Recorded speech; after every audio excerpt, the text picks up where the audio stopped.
Kidney চিকিৎসক কামরুল ইসলামের হাসপাতালে চাঁদাবাজির অভিযোগে প্রধান অভিযুক্ত মঈনুদ্দিন সহ ৭ জনকে গ্রেপ্তার করেছে র্যাব। তাদের মধ্যে ৪ জনকে ৪ দিনের রিমান্ড মঞ্জুর করেছেন আদালত। এ বিষয়ে র্যাব মহাপরিচালক জানান, পরবর্তী আইনগত পদক্ষেপ প্রক্রিয়াধীন রয়েছে। এছাড়া মোহাম্মদপুরে কুখ্যাত কিশোর গ্যাং অ্যালেক্স গ্রুপের মূল হোতা নিহত ইমনের বিরুদ্ধে ১৮টি মামলা ছিল। সে বাইরে কিভাবে থাকে এমন প্রশ্নের জবাবে র্যাব মহাপরিচালক বলেন, সব দায়িত্ব আইনশৃঙ্খলা বাহিনীর নয়। বিস্তারিত হাকিম মাহির রিপোর্টে। রাজধানীর শ্যামলীতে সিকেডি হাসপাতালে চাঁদাবাজির অভিযোগে প্রধান অভিযুক্ত মঈনুদ্দিন সহ ৭ জনকে গ্রেপ্তার করেছে র্যাব। এর মধ্যে ৪ জনের রিমান্ড মঞ্জুর করেছেন আদালত।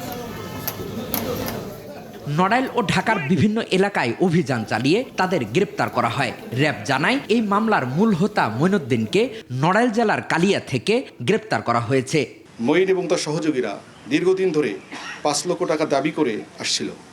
দাবিকৃত চাঁদা দিতে অপারগতা প্রকাশ করলে ভিকটিমকে বিভিন্ন ধরনের ভয়ভীতি এবং হুমকি প্রদান করে আসছে।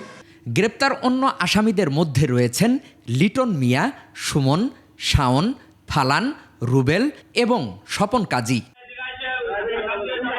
হাসপাতালের সিসিটিভি ফুটেজে দেখা যায়, মঈনুদ্দিন তার দলবল নিয়ে হাসপাতালের ভেতরে ঢুকে কর্মকর্তাদের হুমকি দিচ্ছেন এবং নিয়ম ভেঙে জোরপূর্বক অপারেশন থিয়েটারে প্রবেশ করছেন। এ সময় হাসপাতালের ওটি ইনচার্জকে শারীরিকভাবে হেনস্থা করার দৃশ্য ধরা পড়ে। এছাড়া মঈনুদ্দিন বিভিন্ন সময়ে মোটা অঙ্কের চাঁদা দাবি করেন বলেও জানা যায়।